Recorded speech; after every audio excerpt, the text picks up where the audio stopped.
All right, everybody. Well, we're at a couple minutes after 11, so we'll go ahead and get started. And as anybody else joins on, they can just kind of jump into the conversation at that point. So, excuse me. So, yeah, good morning, everybody. This is, excuse me. Welcome to the fourth session of our Re-Engaging the Rural Economy virtual roundtable series. And as you know, today's focus is on the retail sector with a discussion on best practices as we ramp up our businesses and communities here throughout West Michigan. We had a great 3 sessions last week focused on human resources and talent, manufacturing, and community leadership. And this week we pivot squarely to our main streets in our communities. My name is Travis Alden, Director of Business Development at The Right Place and the lead for our rural team. A quick intro for today. The purpose of this virtual roundtable is twofold. We definitely realize the value in all of you connecting with your peers, not just locally, but regionally. We all work in rural areas of West Michigan and certainly have many things in common. So kind of an undercurrent for today, let's learn from each other so we can be as prosperous as possible as we re-engage our economy. The intent for this session today is to be very interactive and have it be a discussion, not just a sit and get type of webinar. So the more we can share ideas and discuss what we're doing to be successful, the more valuable this time will be for everybody.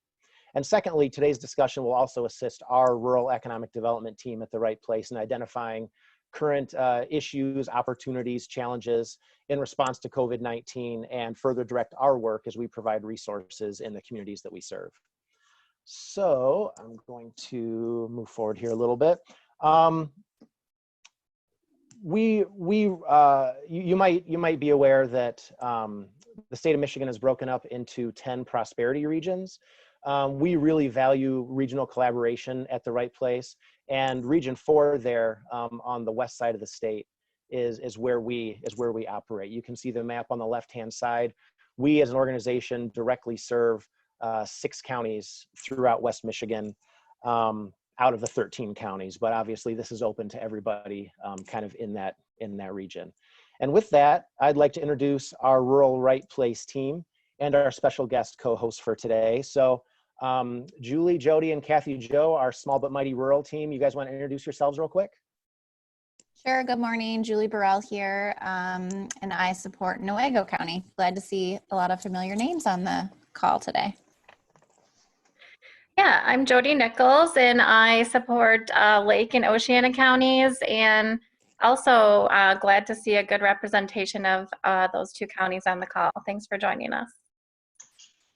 I'm Kathy Jo Vanderlaan. I'm feet on the street in Montcalm County. Good to see y'all.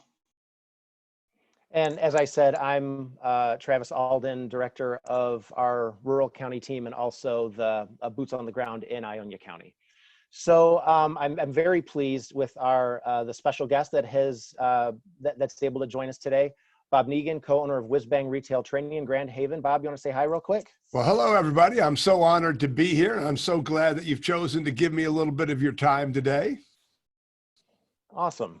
Yeah, thank you very much, Bob, for being here today. So just a couple of housekeeping rules before we dive into the content today. So please mute yourself during discussion in order to limit background noise. I'll use the mute all function as I need to. If you're unfamiliar with Zoom, you can move around where the screens of everybody are throughout on your screen, especially once Bob puts up his content to share. So feel free to move that around. You might just want to click to speaker view just to minimize the space being taken up and just so you can always see who's speaking today. We had about 65 attendees registered for this session today. So in order to keep things moving smoothly, if you have questions or any specific items you'd like to discuss, please put them in the chat function. If you want to send them to me directly, that's fine. If it's something that you'd want to put out to the whole group as kind of like an FYI or for general discussion, feel free to put it out there for everybody, but I'll be facilitating that as we move forward. If you need to exit at any time during the discussion, feel free. We will be following up with all of you with an email afterwards with a recording of today's session, so you can view that later. We're going to do our best to keep this to about an hour, But when we get to the end, if there's conversation still kind of hot and heavy, if anybody wants to hang around and just kind of finish up that discussion and that sort of thing, feel free. And when I call on you with a question, or if you have a question, feel free to please introduce yourself, your name, your business, and where you're located, just for context. It'll help with the Q&A. So just to kind of launch into the conversation, I don't know if there's really been any industry, there hasn't really been any industry immune to the impacts of COVID-19, perhaps none more so than the independent retail sector. And I know I'm preaching to the choir with that. Our retailers are really the lifebloods of our communities, of our historic main streets, of our downtowns, of our commercial districts. And I'm looking forward to today's discussion as one that will help everybody navigate this complicated issue of reopening in order to be as prosperous as possible. And just a little quick intro to Bob, but he and his wife Susan at WhizBang Training have been helping retailers be successful for years with all kinds of resources, tools, expertise, and methods along the way. My wife and I owned a small retail business up in downtown Manistee for about 5 years, and we utilized WhizBang's strategies in our business. And I can speak from experience that Bob knows his stuff. If you haven't seen their social media feeds, they've been hosting a daily video podcast every morning at 9:30, kind of focused on resiliency and that sort of thing for the retail sector during these times. So I definitely encourage you to tune into that. And so without further ado, Bob, thank you for joining us today. The floor is yours. All right. Well, thank you very much, Travis. So, yeah, today what we're going to do is we're going to take a look at sort of the big picture, and then I will share some tactical stuff. But because we want to keep this to an hour and we want to have some time for conversation, and because you're primarily, economic developers and DDA directors, rather than doing a lot of tactical stuff, I'll just share some, give you a taste. And then if you want more, you can send your merchants to our resources. Like Travis said, every morning now for the last 8 weeks, we've been doing a Facebook Live called Coronavirus in the Independent Retailer. It's about 15 minutes long. Every Tuesday, we do a community forum where people are allowed to ask questions. There's just a lot of free resources for your retailers. So today I'm going to be speaking to you primarily as influencers, for people who are thinking about retail and what the coronavirus and COVID-19 means to retail, what I think it means to particularly to small independent retailers, and what you can do about it. So I am going to share my screen here. And there we go. That's what I want to do. See, this is why I have my son here. Okay, now I go full screen. Am I right, Joe? Can you all see my face yet? All right. I get the tech crew here with me too. So this is, I've been doing this podcast. I did it for the Canadian Health Food Association just last week. I'm actually doing it for the West Michigan Chamber tomorrow, Oklahoma City Merchants Group on Wednesday. So this program is really making its rounds. But as I mentioned, I'm going to kind of change it up a little bit because this group is a little different. But really, so the first thing to talk about here is, let me just minimize that screen if I may. So just to give you a super quick little bit of my background, in 83, I went up to, I was 20, in 81, I was 23 years old, went up to Mackinac City, Michigan, and started one of the world's first kite stores. I don't know if any of you have been in the Mackinac Kite Company, but yeah, that was my first experience in retail. I'm the guy on the left with the short shorts and the bad mustache. I'm happy to say that both short shorts and bad mustaches are coming back into style. So you might see me there. But so I ran that business for 19 years. When I sold it to my brother, Steve, who was my junior partner, that's him next to me in the picture. And he still runs it successfully to that day.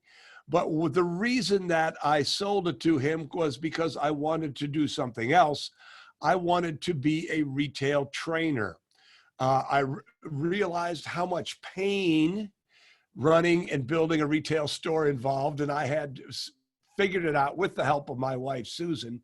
And we had turned the Mackinac Kite Company. The first year we did 17,000 in annual sales.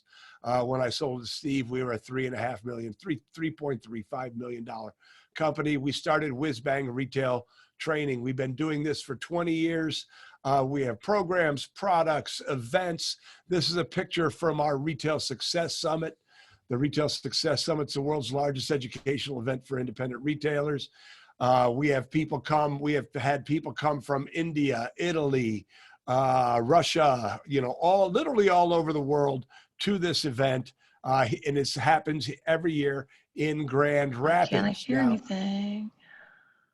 It happens in Grand Rapids. So it's not going to happen this year. This year is going to be a virtual event. We'll talk about that in a while. But and I'm hoping that I can enlist you in my quest, because one of our big frustrations about, not big frustrations, but one of the frustrations we have with the Retail Success Summit is we get people flying in from Mumbai, but we can't get somebody to drive in from, from Whaling. And so hopefully if you get to know me and like what I have to say here today, you'll be my advocate in getting your merchants into this room, because it is the top educational event in the world for independent retailers. And we would love to help your merchants become more successful. So now that's who I am, so for my entire adult life, I have been living the world of retail. This is what I do. I eat, breathe, and sleep thinking about your people and how we can help your people become more successful. This change has really, the pandemic has changed retail dramatically. And let's start by having that conversation. And there's problems, but there's also positives. I mean, we don't need to talk about the problems. You live the problems. There are a lot of businesses that are going to fail. Small independent retailers that probably could have made it. The thing about owning a retail store is it's a process. And in the beginning, you're vulnerable. You're vulnerable because you don't have capital. You're vulnerable because you don't have skills. You're vulnerable because you're trying everything with no particular madness to your methods. But as you grow, you become more resilient. You become wiser. You become smarter. And I think that this pandemic is going to take the people who hadn't developed those skills, who hadn't accumulated the capital, who hadn't built the customer base, and those are the most vulnerable. And those are the people who are going to have the most problems. And unfortunately, I think we're going to lose a lot of them. Of course, another problem is going to be the economy. A recession has already started. I don't know how long this is going to last. I don't know what's going to happen with the economy. I don't know. And if you know, you're smarter than anybody else out there. So there's problems. Let's just recognize it. But here's what I believe in the bottom of my heart, is that with every problem, there is an opposite positive. So here are the positives for your rural, independent, brick and mortar retail stores. First of all, there are going to be a lot less stores. So, what that means is that there's going to be a lot less stores, and so there's going to be a lot less competition. Of course, there's going to be less money in the economy, but if your merchants are good at doing the things that I'm going to share with you here today, if they become good at becoming customer focused, if they become skilled, if they understand some basic strategies that are particular to this post-pandemic world, they're going to do just fine. They're going to do just fine. So when I talk about less stores, let's think about that for a moment. So even though you're rural, most of you, there's probably a lot of, a lot of shopping that gets done in Traverse City, maybe a little bit in Cadillac, certainly going to Grand Rapids to the mall. And, just as sort of a broader look at retail, department stores are in a world of hurt right now, a world of hurt. Neiman Marcus declared bankruptcy. J. Crew declared bankruptcy. Sears is on its last legs. Penny's on its last legs. And so, that's a big change. The legacy retailers are going out of business. And when legacy retailers go out of business, they affect the malls that they're in, right? So a lot less square footage. And, more to the rural dynamic, when you have strip centers that are anchored by mid-sized chains, mid-sized chains are going to be in trouble too. Why? Because there aren't very many good mid-sized chains, right? Like, I think Dick's Sporting Goods does a good job. But when I look at those types of businesses, I don't see a lot of them that I go, wow, this is a great business. I really want to shop there. And so when a mid-sized chain goes out of business, they tend to affect the other stores that are in their centers. So you're going to see a lot less stores. You're going to see a lot of failures. And you know what? In my opinion, although I never like to see people lose jobs, I never like the human toll, I believe that what is happening right now is a very natural culling of the herd. The businesses that are going to go out of business are the businesses that should go out of business.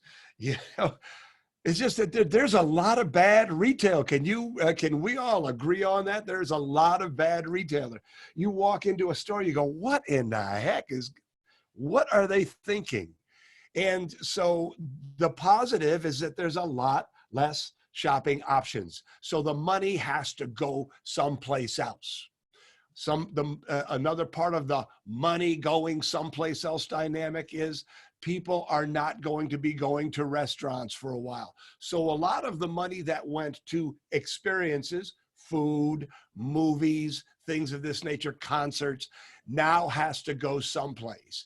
And the positive is, if your merchants, if independent, brick and mortar, retailers get good, they are going to get some of that money. And I believe it to the bottom of my heart. And Travis talked about this in the beginning of the hour. Your merchants are the heart and soul of your communities. When somebody comes to Grand Haven, when a guest comes to Grand Haven, to someone's house, the Grand Haven native doesn't say, they say, let's go to the beach and let's go to downtown. They don't say, let's go to Myers. They say, let's go to the beach, let's go to the downtown. And your downtown represents a lot of what your business is. What your town is. So this is a really, really positive thing. So, and the other thing that I'm really starting to see, and I'm sure you're seeing it too, is that people are starting to understand what treasures they have in their independent retailers. It's easy to take it for granted when it's there. It becomes evident, the value of a good retail community becomes evident when times are hard and people are going, oh my God, this may not be here.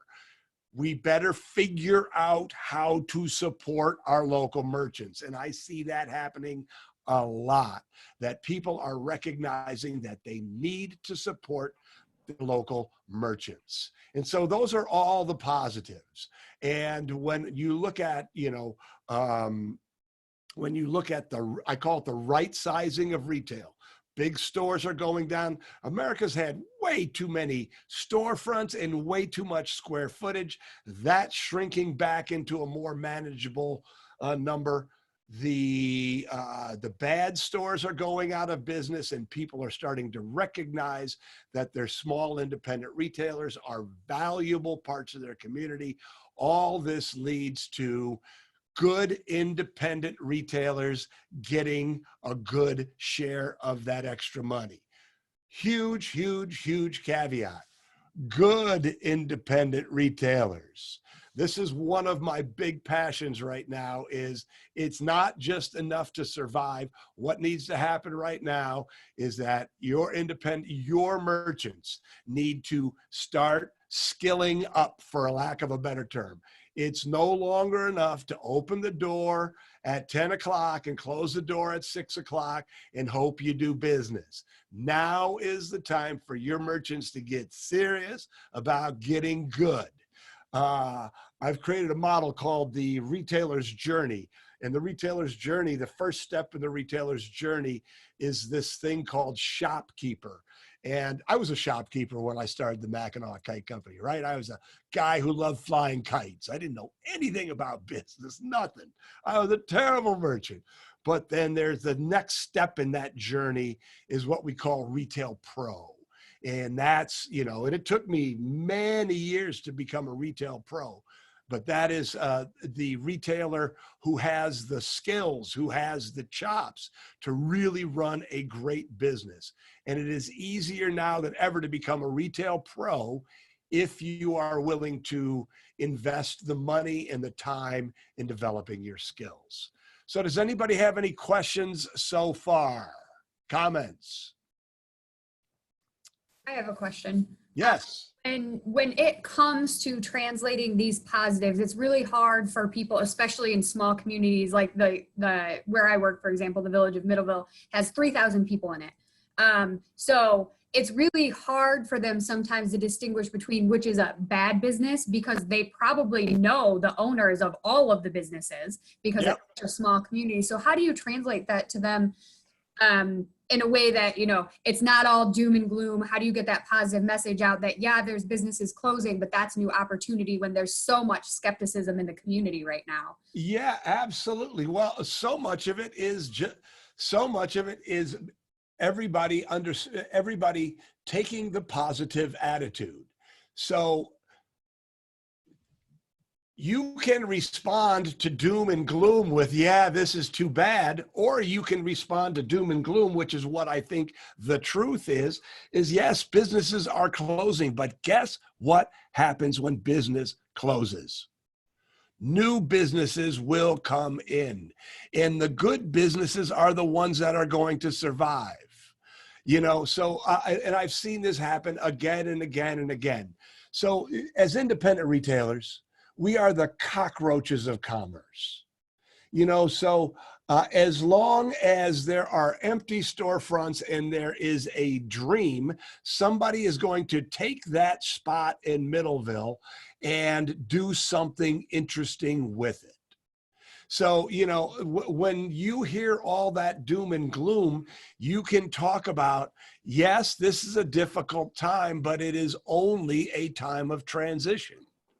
Middleville's probably been there since the late 1850s. How many ups and downs? So yes, so if you're talking to somebody in the community, the answer is yes. I'll tell you what you should do. You should go support those people right now. You should call on the phone and buy a gift certificate. We have a little house in Mackinac City, Michigan, and I just called yesterday and bought a $100 gift certificate to the Keyhole because I sure want the Keyhole to be there when I get back. So our family is being very proactive about who we shop with, who we buy gift certificates from, who we donate to. We recently donated a couple $100 to 7 Steps Up. It's a music venue here in Spring Lake. Why? Because they are important. So when that happens, when you hear that doom and gloom, remind them that this is a moment in history, not the end of history. But then also remind them that they need to be very intentional about who they support and how they support them. Because that $100 gift certificate right now means so much. It's not just the $100, it's the emotional support. I would encourage you all. So we have a Facebook group, closed group. You're all welcome to join, of course, called WhizBang Retailers. And I saw Teresa's on here, and she's a member, but there's, I don't know, 4,500 members in there right now, or is it 35? I don't know, a lot. And the conversations are super, super, super robust. And if you really want to get a good bead on what's going on outside of your community and see how other people are feeling, I'd encourage you to join that group. And there is tremendous, tremendous optimism. And so much of it comes from, it comes from these little gestures, like people saying, every Sunday when I wake up, I post, what's your positive focus? What good things have happened this week? And usually 50, 60, sometimes 70 people will tell the great things that have happened that week. And so many of the comments have been around, man, my community is supporting me. Somebody came in and, somebody from out of town who I see about once every 3 years bought a $500 gift certificate. So there is hope. And you, as an influencer in your community, you need to not get in on the pity party. You need to make sure that people recognize, A, there's a long arc of history, and that, yes, there'll be some empty storefronts, but they will fill up. And B, if somebody says something, be really, really firm that what they do right now makes a big difference, both financially and psychologically, on the people who are still in business there. So does that help? Yeah, I think that makes perfect sense. And we're starting to see that in our communities. We've had a couple of businesses that have announced that they're closing, and everybody has come out of the woodwork saying, don't close. What do we need to do to be able to support you to keep you opening? So you are seeing that. It's just getting them to be more proactive than reactive, because they're waiting until it's too late to say, hey, we need help. They should be saying, buy gift cards from us right now. You can use them whenever. You don't have to use them at all. Right. So it's, yeah. So now I'm going to flip that around a little bit too. Because what I'm talking about is what I was referring to there was when you were saying to me, when people in the community are saying, people are going out of business, what do I say to them? Here's what I'm saying to you when people who are your merchants are saying going out of business. Having people buy gift cards is one thing, but here's what I can tell you. I can tell you that there are people in our community, excuse my language, that are kicking ass by themselves, doing things they've never done before. I'll give you an example. Susan Glenn Wallace owns A Piece of You, which is a knitting store in Bay City. And she came to our Business Breakthrough Accelerator program, which is one of our higher level programs we hold here in the office. And so she, wasn't allowed, nobody was allowed in her store. So she started doing Facebook Lives, and she got good at doing Facebook Lives. Now she's doing virtual knitting programs. She is over last year. Last month she was over last year. She did it all by herself, and it's because she's hustling. When in my podcast, there's a couple things that I always emphasize. One is this idea of the AAA mindset. And the AA mindset is a model that I developed to help people make decisions when things are changing all the time. And AAA stands for assess, adjust, and advance. And when things are bad, if the assessment is, oh my God, things are really bad, the adjustment is not panicking. The adjustment is, what the world am I going to do to advance? And the other thing that I talk about all the time is the hustle. And, you know, if any of your merchants are really want to stay in business, but are feeling it difficult, I would encourage them to, you know, join WhizBang retailers, get in there, listen to the ideas, participate in our community forum. Susan and I have been working really, really hard to give retailers like your retailers both the skills they need and the hope they need. There's one other thing that I want to talk about real quickly before we move on, because it sounds like this is fairly prevalent. You probably have conversations with people who say, I don't know if I'm going to make it. I created a podcast that I later turned into an episode of Real Retail TV called, Joe, could you look up on your, do you have your computer with you? I think it's called What to Do When You Feel Like Giving Up. So if you go to our website, whizbangtraining.com, on the primary navigation, there's a blog designation, and there are weekly video blogs. And I did one called, and that's what Joe's checking right now, What to Do When You Feel Like Giving Up. And it really is sort of, when you feel like giving up. And it's an evaluation of, you know, how to think about it if you think you must give up but don't want to give up. And it's also an exploration of sometimes it's all right to give up. You know, I've been through 3 crises in this. I mean, I've been in business for 40 years. I've made more mistakes than you could ever possibly imagine. You know, my business has been beat down to the ground where I didn't think I'd be able to make it again 3 different times. So I've got a lot of experience and a lot of perspective. So I'm encouraging you to share all of these things with your merchants because they're not alone. I've been there. They're not alone. There's thousands of people in WhizBang retailers who are there to support them and things like that. You know, and I know that they have you, but I would just encourage you to, you know, to get them involved in these resources. You know, a lot of people watch my podcast every morning at 9:30. Why? It gives them encouragement, gives them ideas, but it gives them encouragement. So what was that helpful?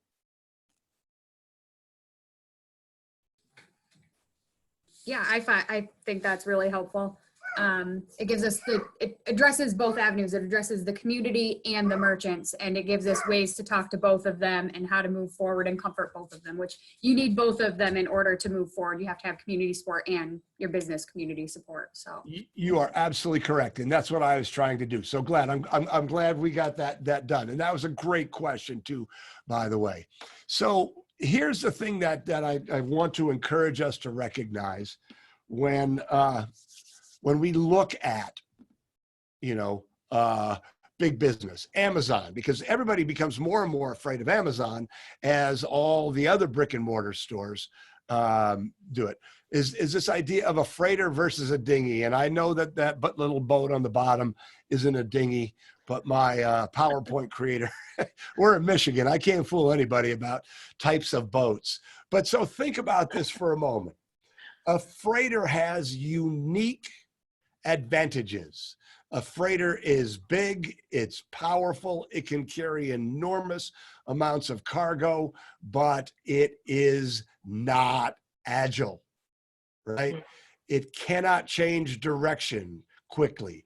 It cannot stop quickly. So while it has huge built-in advantages, it also has, by the nature of its advantages, has huge disadvantages.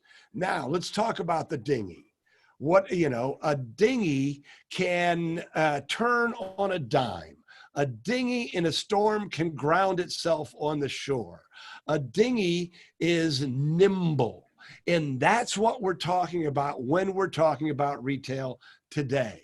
You know, small independent brick and mortar retailers, we are the dinghies. Nimbleness, the ability to try things, the ability to fail, the ability to screw things up. You know, going back to the example of Susan Glenn Wallace, you know, Susan said, she sent me a private note saying, Bob, I got to thank you. You know, before I went to the Business Breakthrough Accelerator, I was just a knitter, you know, who had a little tiny knit store.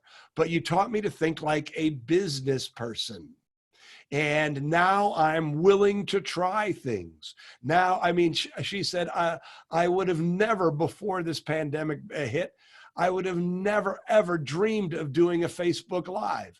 But now I'm doing more business with a closed store than I was doing before when I had my store wide open. It's that whole idea of the dinghy. And this is why, you know, I mean, I got to tell you, I have never, ever been more bullish on the future of independent brick and mortar retail than I am right now. There will be casualties. You guys are mentioning it. People in your town are deciding to close. But guess what? There's going to be a new wave of people who want to be retailers. This is what happened after 2008, 2009. People went, wait a second.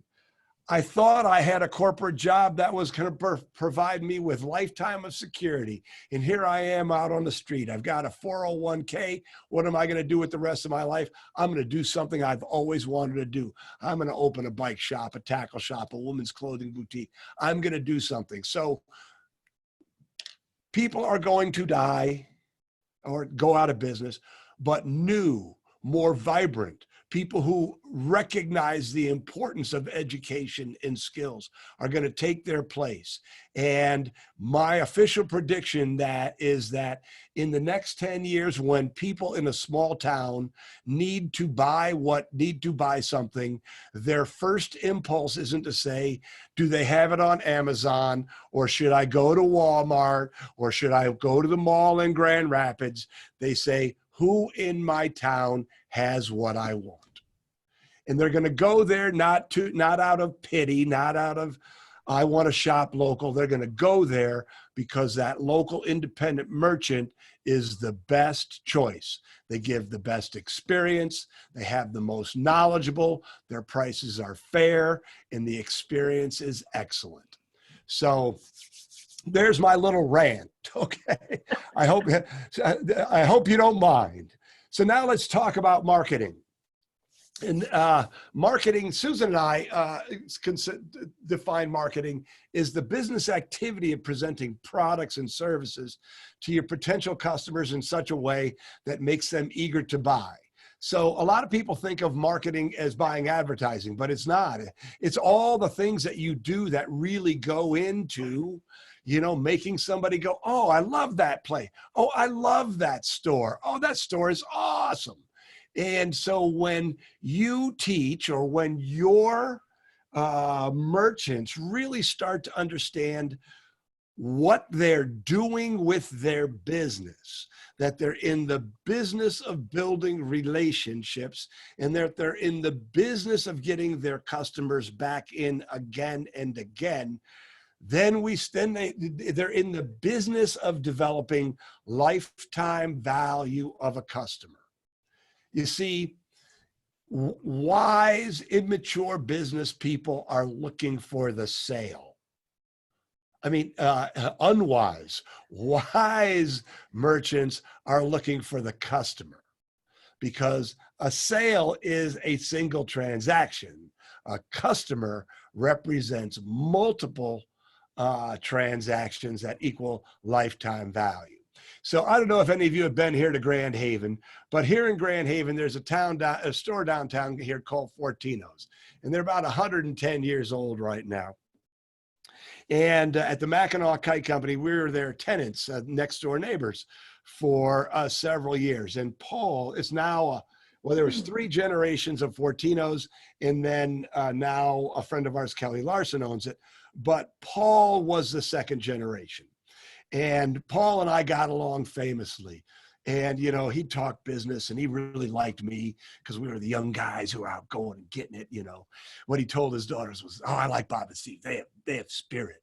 But Paul told me this one day, and it should be the mantra of every single independent retailer. The merchandise mix might change a little bit, but here's what Paul said.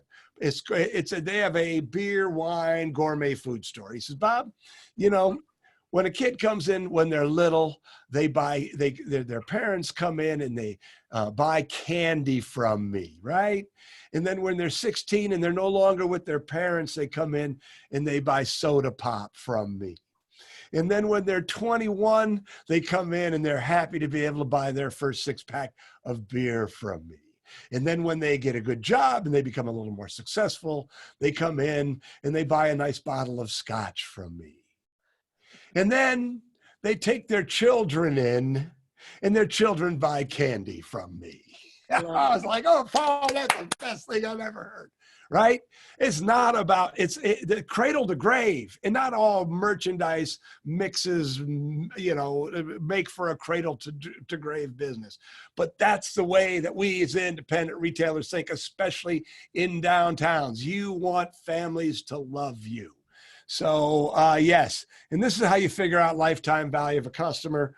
This is something that you can bring. This is a concept that you should talk about with your local merchants a lot. And basically, it's the average dollar times the number of transactions a year. That will give you your average annual value.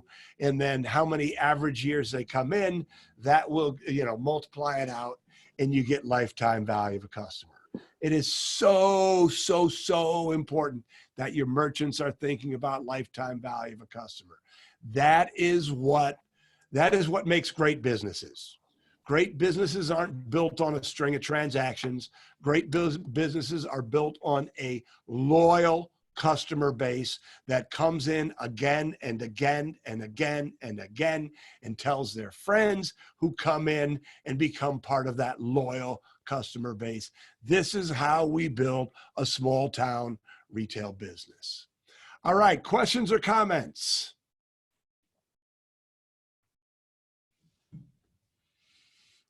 All right, well, I hope that's because I'm explaining it well. Okay, next key concept, something Susan and I developed, and I believe that, again, this ties into lifetime value of a customer and the way that your local independent merchants should be thinking, should be acting, should be behaving. It's WWMCW, and WWMCW stands for What Would My Customer Want? And I believe that this is both a philosophy and a strategy. A philosophy, and it's the way that you run your business. You run, a customer-focused business. But it's also a strategy in that it starts to inform the decisions that you make, the policies that you create, the way that you train your people. You know, you start to ask yourself. So, you know, one of the things that happens in small towns all the time is people do not keep customer-friendly hours, and they lose their customers to the strip centers, to the big box stores, to Amazon. And so when you start to look at your small, you know, rural retail business through the lens of WWMCW, you say, what hours should I keep? What hours do my customers want? What kind of return policies do my customers want? And you see, so what we're always doing is we're looking at our businesses through the lens of what our customer wants and lifetime value. You see, because when you start thinking that way, I'm going to give my customers what they want, they're going to respond by being more loyal, spending more money, their lifetime value will increase, they will bring their friends, they will become our passionate advocates. We call it an upward spiral of prosperity, right? Every time you do something right by somebody, they become more loyal. As they become more loyal, they bring more people into your business, and those people love what you do. And so it just keeps going. You know, it's this customer base that just keeps growing. This is how we build a business in the future. Questions or comments so far? I had a quick question. Sure. You going back to kind of the marketing thing, and you know, to the experience that you talked about, are there any like specific things that like you mentioned, like the knitting store, are there any specific things that you've seen retailers doing over the last 2 months or so from like an innovation standpoint that you're like, man, they get it? That's a way for them to, I mean, 'cause Oh, the, yeah. the story that you said about somebody doing more business now with their doors closed than when their doors were open because of something specific they did. I mean, that's, to me, that's gold right there, you know? All right. So here's what we're going to do. We're going to shift this a little bit because we're talking high level. And since you asked that question, I'm going to now we're sort of into, this is the way that I think you should do business. And so so right now the world has changed, and the term that we've coined is omni-experiential, meaning the world used to be about marketing, used to be about getting people to come into your store and spend money, right? Most small town merchants may have had some really, really weak e-commerce capabilities. I mean, some have good e-commerce capabilities, some social media presence, but rarely were independent retailers crushing it on all platforms. I mean, had a great website, had a great in-store experience, and had a great social media presence. Now it's important that they do all three. We're seeing that all the time. So when I think about omni-experiential, it's really kind of changed. Right now, what I mean is that you need to meet your customers where they are. And a wise man said, actually, it's me, I just like doing that. It's not your customer's job to remember you. It's your job to be remembered. So you need to give your people more selling options. You need to sell in store. You need to sell on social media. You need to sell with your website. You need to sell via phone. You need to sell via appointments. You know, it used to be everybody just came in the store. Now it's all changing. People want more delivery options. You know, not everybody wants to come into a store right now. Am I right? You know, it's a dangerous place, potentially dangerous place. So good stores is omni-experiential. They're letting people buy different ways. They're letting people get their stuff different way. In-store, curbside, local delivery, shipping, you know, so many different things are happening. So we're going to pass by this one real quickly. No, I'm going to spend a little bit of time with it real quickly because we are right now in countdown to opening. We don't know when Whitmer's going to, you know, she says the 28th now. Let's just go with that. So let's just assume the 28th or May 1 is, or June 1 is the day that it's open. Let's just make that because it's a nice number. So your merchant should have a countdown to opening.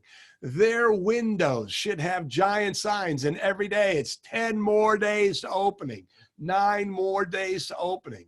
This countdown to opening should be posted on social. It should be on their website. There should be a contest around it. You know, so if you have somebody who's doing curbside or any kind of sales right now, whether they're shipping it, anytime that somebody makes a purchase between now and opening, on opening day, I'm going to draw, you know, so I'm sorry, I'm getting ahead of myself. I get excited. So it's 10 days to opening. If you buy something today, you'll get 10 chances to win the prize. If you buy something tomorrow, when it's 9 days to opening, you get 9 chances to win the prize. So you're building this all up, and they can pick it up curbside or they can get it at the end. So then at, you know, that when the first day of opening, maybe right before opening, you do a big drawing and you do it on live and somebody wins. Here's a little trick. Go to your vendors and get lots of donated prizes so that the contest is compelling enough that people want to participate. But we want to have a lot of buzz around opening, you know, and the buzz needs to be not "we need your money." The buzz needs to be "we miss you. We can't wait to be open. We love our customers. I'm using Middleville because that was the example. We love Middleville. We're just so excited." So the attitude, which is so important, needs to be all about We just can't wait to be open. Another great idea when it comes to a store opening is to have a store tour video. And this video should do a couple of things. And you can actually do several videos if you want, but the most important video, or the beginning of the video, needs to be about safety and sanitation. This is people's big concern. Can I come into your store and remain safe? But if you make a video and post it on social media, put it on your website, send it out as an email. It's like, hey, I'm Bob Negen, and we can't wait to open our store next Thursday. And I know that some of you are really concerned about the COVID-19. Here's what we are doing to keep you, our team, and me to keep everyone safe. And then you go through your protocol. And by the way, every merchant should have a written protocol, and that protocol should be over communicated, way over communicated. So this store video is one thing. And by the way, doesn't need to be fancy. It can be done with an iPhone and a selfie stick. You could also have what's called a sizzle reel. And a sizzle reel would be, walking around the store. Wow, I can't wait to be open again. Here's all the new things you've done. Since we've been closed, we painted the stores. We've moved this merchandise over that. We've gotten 4 new boxes in. I didn't want to open the boxes because I wanted to share what was in the boxes with you. And, just a sizzle reel, just get people excited about what's happening. Another thing that you can do is send gift certificates. So send a gift certificate to your current customers. If you've been part of our community, like Travis has the Retail Mastery System, you know that that gift certificates are typically used as a way to get new customers. But I'm encouraging you or your merchants to send a gift certificate to their current customers. What are we trying to do? We're trying to make our current customers feel comfortable being in our store. And we want to, so we're doing that with our safety procedures, but we want to give them a little prompt. So if you can send a letter with a gift certificate in it, expressing how excited you are to be open again, how much you missed all of your customers, how much you missed your team, how much you missed being in your store, with a gift certificate, that would work well, getting people in. A postcard that has a gift certificate on one side, that's another great thing to do. Expiration dates, I don't care for expiration dates. I just want them to come back in. But if you're taking notes right now and you're going to share this tactic with your merchants, there needs to be this one line of fine print. Please don't forget this. There needs to be one line of fine print on the gift certificate that says, please, only one gift certificate per family.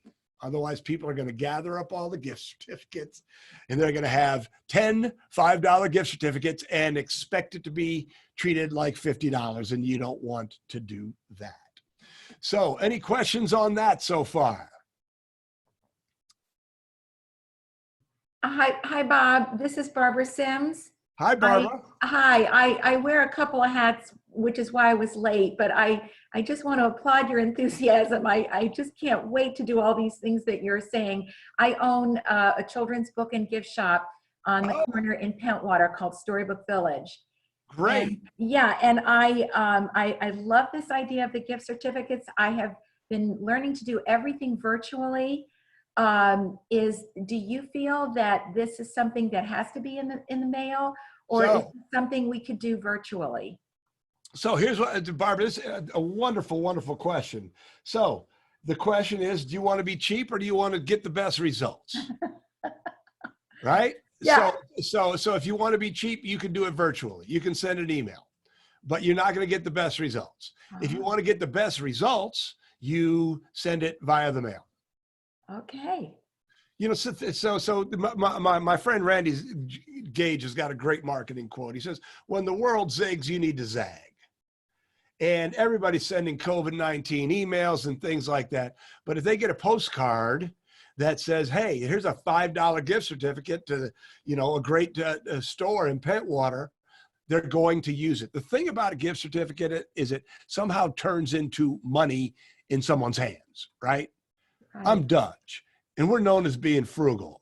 I have never clipped a coupon in my entire life, but I could never throw away a gift certificate because it seems like money. Yeah. So I really like to send it out.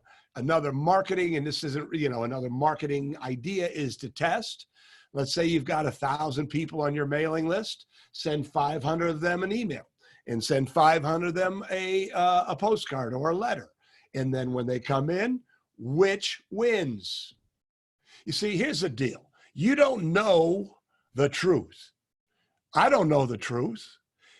Your customers tell you the truth. Let me share something with you. We made a Facebook ad. We made one of them. We have a really nice, a home studio that we built for the pandemic. We're in the office right now. But so we did 2 videos for the ad. One video was in this beautifully lit, well-produced video. And the other one, I went out into the woods behind our house and did it, again, nice quality camera and good production, but it was out in the woods. And, like my son, the videographer, said, oh, I'm sure the produced one was going to win. I thought the produced one, the one in the studio, was going to win. The one in the woods outdrew the one in the studio by a mile. So you never know. So if you do half and half, you'll find out. Does that help? Yes, it absolutely does. And I don't know if you did the sharing situation, but those of the people on the call that know me at Storybook Village, we're like, no electronics in the store, Right. The kids play and learn in our store. But I'll tell you, I always share one thing that happened. The children are missing our story times, and they're missing coming and playing in our store. And the most wonderful thing that I did was exactly what you just said.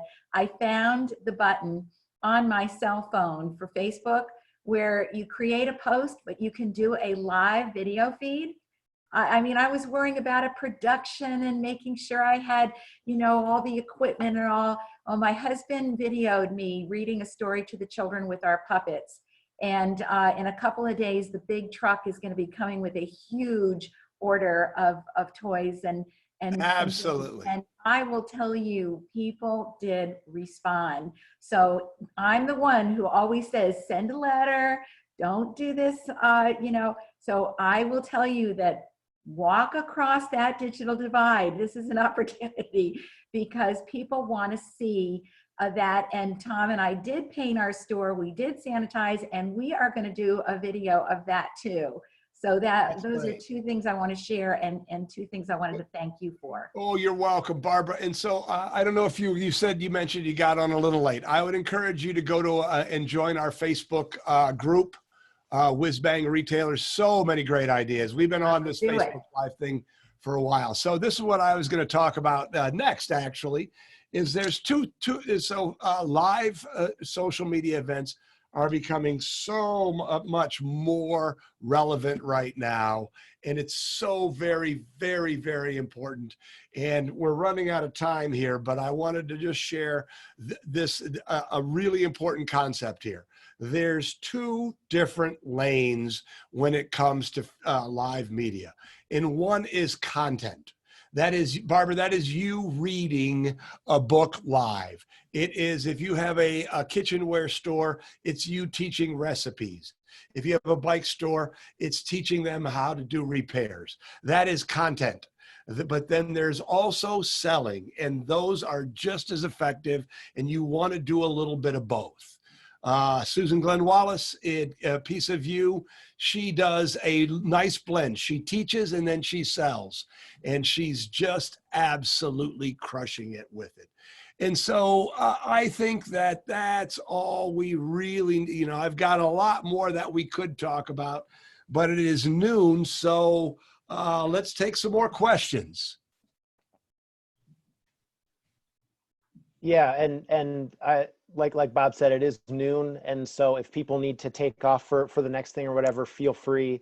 One thing I wanted to do before we officially closed, and if there's additional questions that folks have, I mean, feel free.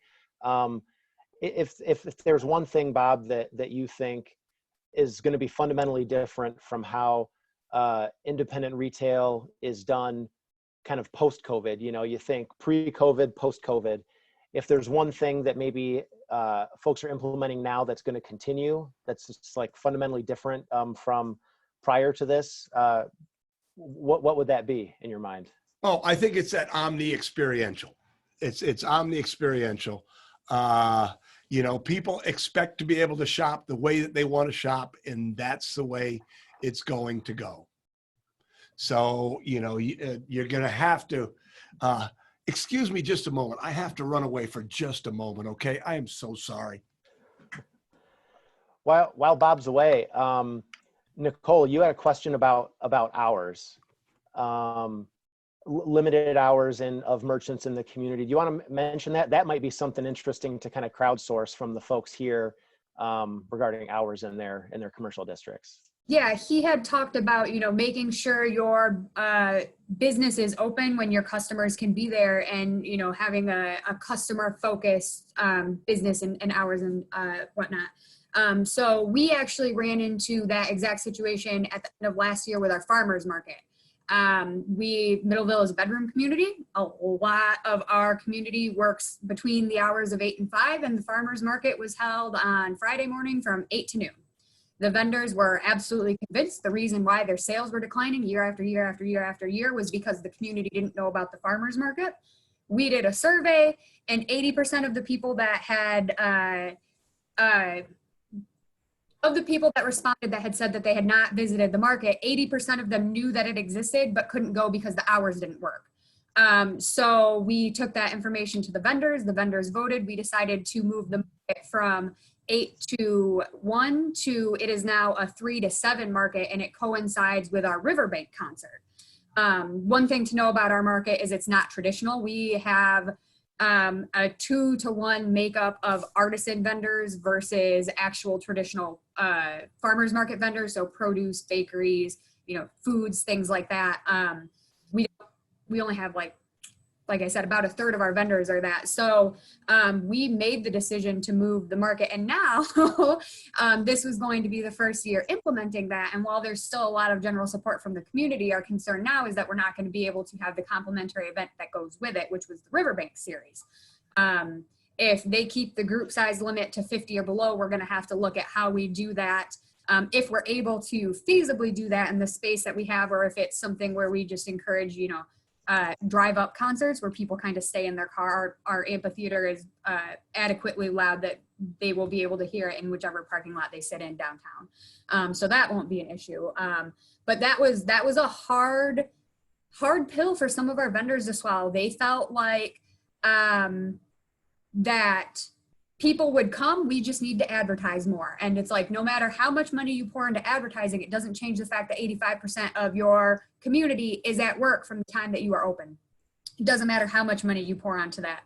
It's not gonna fix it. So we made that decision, and now we're interested to see how it goes this year with everything else that's going on. I think even without the concerts, I think that people are looking to get to that sense of normalcy that they had before. And I think people are going to come out to the market regardless of if there's another event going on, just because people want to get out and do stuff. And it's it supports those local vendors too. Most of our vendors they're all Berry County people for the most part. So it's people that, you know, the community members know, the other vendors know them. They want to come out and support them.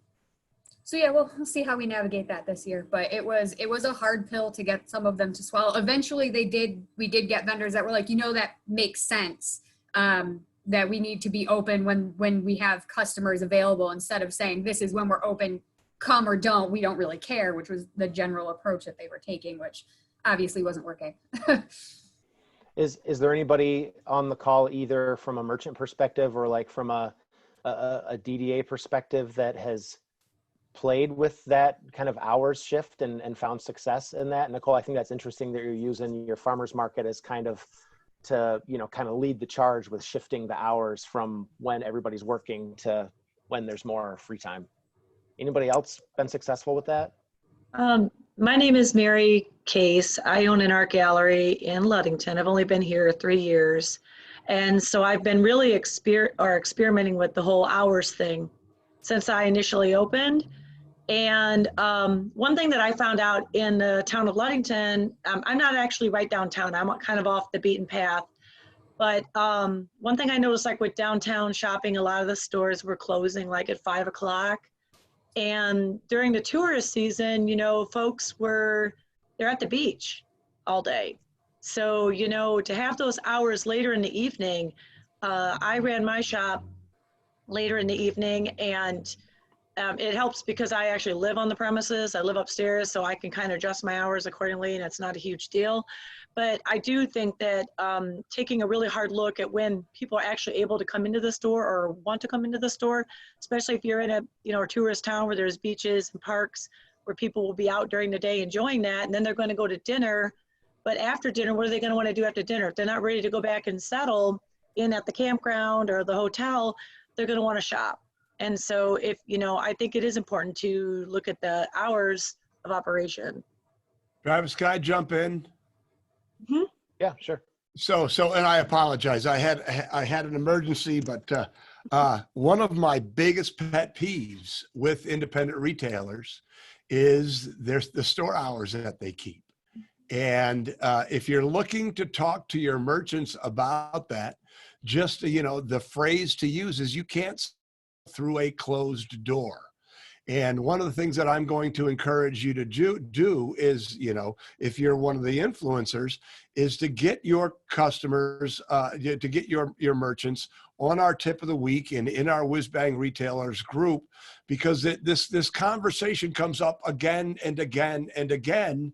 And there's this slow shift in the mentality of the group to the realization, just because we've been pounding on it so much, that your store does not exist to serve your lifestyle. It exists to serve your customers' lifestyle. Yes, and when you serve your customers, they, you know, then all of a sudden you're going to get the benefits from it. But to her point, you know, when we teach retailers, we say if you should keep the same hours as the mall. And oh my God, people hate to hear that. But why does the mall have the hours that they have? It's because that's when people shop. You know, if you have a town in a store in even a small town, lots of the people in that town go to Grand Rapids, go to the bigger towns to work. And if you're closed at 5 o'clock, you're basically telling people that they can't shop with you, because if they have a job and they are commuting, they're not going to be back in time. And, you know, here in Grand Haven, we're half tourist, half local. And it just shocks me how many people close at 6 o'clock every night. 5 o'clock, you might as well stick a fork in your foot. You know, you're never, these are the sorts of things. Travis, you asked me what it's going to be like after the pandemic. The people who are open from 10 to 5 and closed on Sundays are not going to make it. It is not going to make it. Or I know people who close on Saturday at 3, close on Sunday, 10 to 5. You just cannot compete when you're playing the game that way.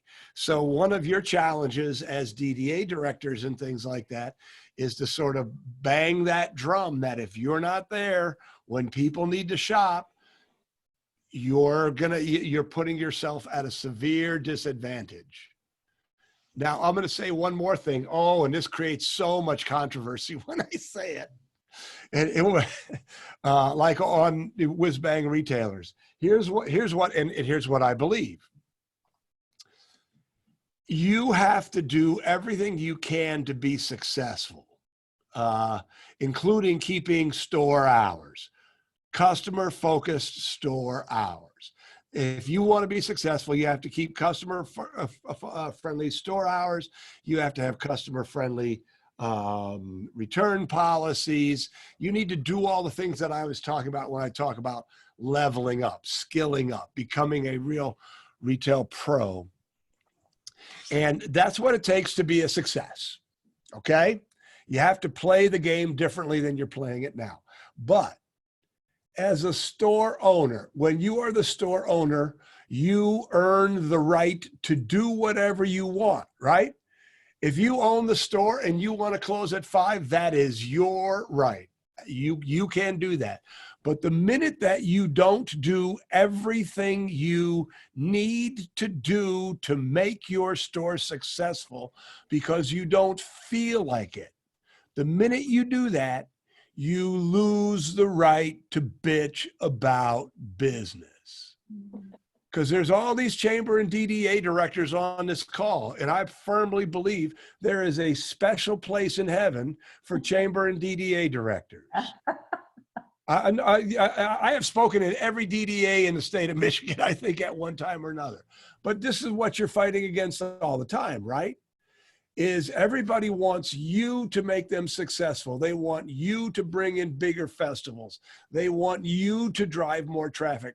They want you to do this, that, and the other thing, when in actuality, it is their own responsibility to do the things that they need to do to become successful. And I understand that as part of your job, you can't say that to them. But I do want to share that with you because I think it's a very, I am very firm in the rightness of that opinion of mine. And oh my, people don't like to hear that. What they like is they like you to commiserate with them that business isn't good. And I just refuse to go there. And if you can tactfully do the same thing, I think it would be good for your merchants to hear that kind of message. Yeah, Bob, I think that is just a wonderful, I like the way you did not varnish that one bit.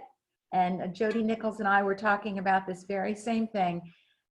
Business owners, yes, we would love to get the loans that you don't have to pay back, and we would love the extra advertising. But I'll tell you, over in Storybook Village, we kicked into third gear. We now have a website we didn't have before. We have consistent hours. We let our families know we are open every day except Sunday right now from 10 to 4. Somebody will be there. I was able to hire back some of my staff. Yeah. We've got a table outside with our curbside pickup, and we put our cell phone right on the front marquee. Call us, because guess who knows this store better than anybody? That's exactly right. That's the hustle I'm talking about, Barbara. Good for you. Yeah, we can put a customized gift together. And you know what? People have been driving by and honking and waving. And they open the window. They say, "We're just so glad I love it. Water alive." So yes, coming from somebody who is in the helping field with United Way and a store owner, I will tell you, it's the people who have that passion, and maybe not necessarily for the bucks, although there's nothing wrong with that. But this Storybook Village is a service in our community, and our kids and our families miss us.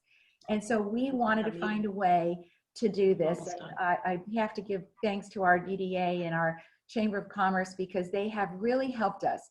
But we have to do it ourselves. Nobody is going to look at that bottom line like we are. And this has been a blessing in many cases, actually, in disguise. And that's exactly right. So, and I wanted, here's what I'd like to do, if it's all right with you, Travis, is I'd like to share one more thing, because I know that this is a really good, you are asking for tactical stuff, and we could, I have more to share, of course. I'd be happy to share this slideshow with you, but this is called the name game. And it is a great way to build buzz and get new customers. So, and this is our friend Kelly Larson in the village of Spring Lake, but every day she puts a new name. This is a sandwich board on M104 Busy Street, a new name. And if your name is on the board, you get a free ice cream cone. Okay. But so this is wonderful because people see it, but then here's what happens on social media. You can see there's been 87 shares, 57 people like it, 206 comments. All of a sudden, everybody who knows an Alex is, getting in touch with them and saying, hey, you need to go there. So this is a tremendous way to build buzz and drive traffic. Now, a short-sighted person would say, wait a second, she's giving away ice cream cones. But that, again, is a short-sighted person, because rarely does somebody come in for an ice cream cone for themselves. They bring their entire family, of course. Right now, she is doing professions. So she has, if you are a teacher, if you are a first responder, if you are an essential worker. So this is a tremendous, very, very hyper local marketing technique that you can really, really use. And so now this comes from our friend, Deborah Purdy. She is a Platinum Mastermind Group alumni, and she has 2 eco-friendly stores in Ontario, and she does the name game and you get a free soap. Well, guess what?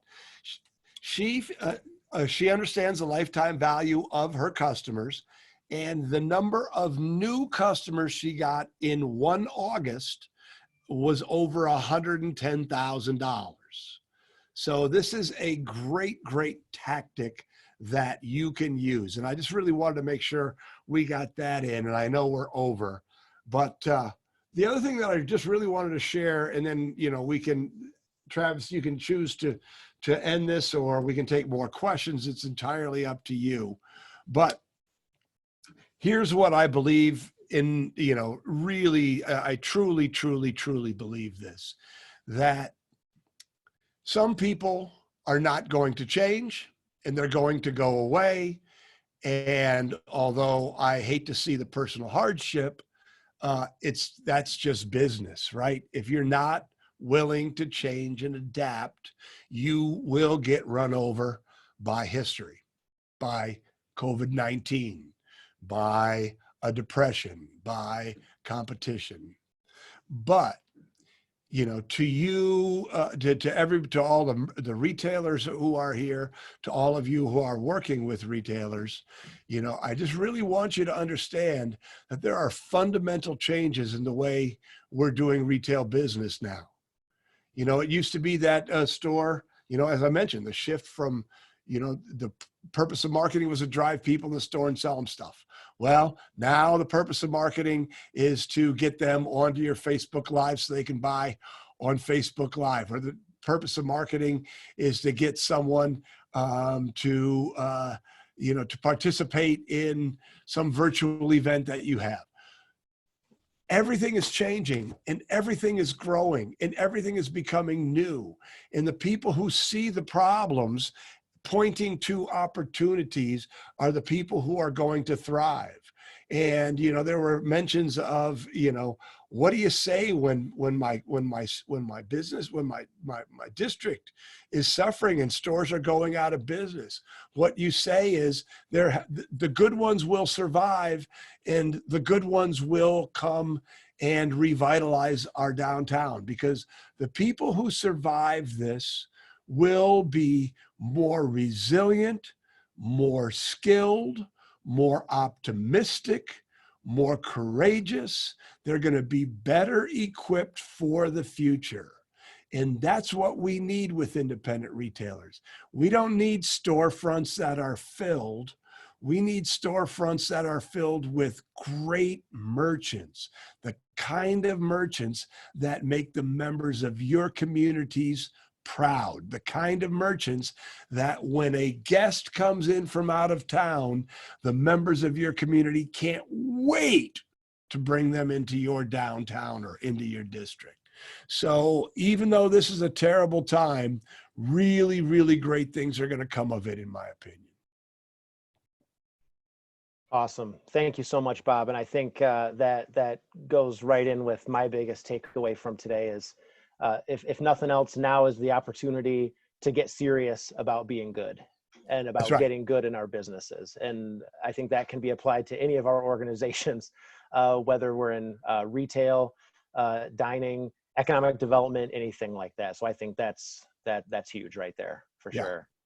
Thank you everybody for sticking around. I know we definitely went overtime today, but obviously it's been really good stuff. Thank you again, Bob, for all of your expertise and your time. We'll definitely be Hey, including can I say something real quickly, Oh, Travis? yeah, go ahead. So I just wanted to put a quick plug in for you, because you work with retailers, and for all of your merchants. The first place I would recommend is just go and sign up for our free weekly tip of the week. And you just go to whizbangtraining.com. We send out a lot of great free information that you can use in your district. Encourage you to, pass it along to your merchants. And then the other thing would be our Facebook group, WhizBang Retailers. There's an H in it. But both of those would be really, really great ways for you to get ideas that you can share. And yeah, I think we are doing good work in the world, and we'd like to extend this relationship farther after today. Yeah, and Bob, if it's okay with you, we'll include links to that information in the follow-up email that we send to everybody who had registered for that, if that Yes, works that's for okay. you. Of Yep, course. yep. And it is for anybody who hasn't participated in one of Bob's Facebook Live things. Not only is it the morning one each morning, but they also do kind of open forums pretty regularly, which is all just kind of Q&A and that sort of thing. So great opportunity to kind of pose questions and that sort of thing like today. So I definitely And those recommend happen that. Tuesdays at 1 o'clock. All right, good segue there. So thanks again, everybody, for being here. We do have 3 more of these virtual roundtables throughout the rest of this week. Tomorrow focuses on restaurants and dining at 10 a.m. Wednesday is service businesses at 11, and Thursday is kind of an all-encompassing discussion about what rural tourism in West Michigan looks like post-COVID at 10 a.m. on Thursday. So please spread the word. Any of your coworkers or folks in your communities that would benefit from participating in these, feel free to spread the word. So again, thanks everybody for being here. Thanks again, Bob. Really appreciate your time and expertise. You're welcome. Yep. Stay safe, everybody. Thank you, Have a great day. Very helpful. All right. Thank you. Fun. Thank you. All right, everybody. Take care. Thanks, everybody. Take care. Be safe. Bye. Thanks again, Bob. You're welcome.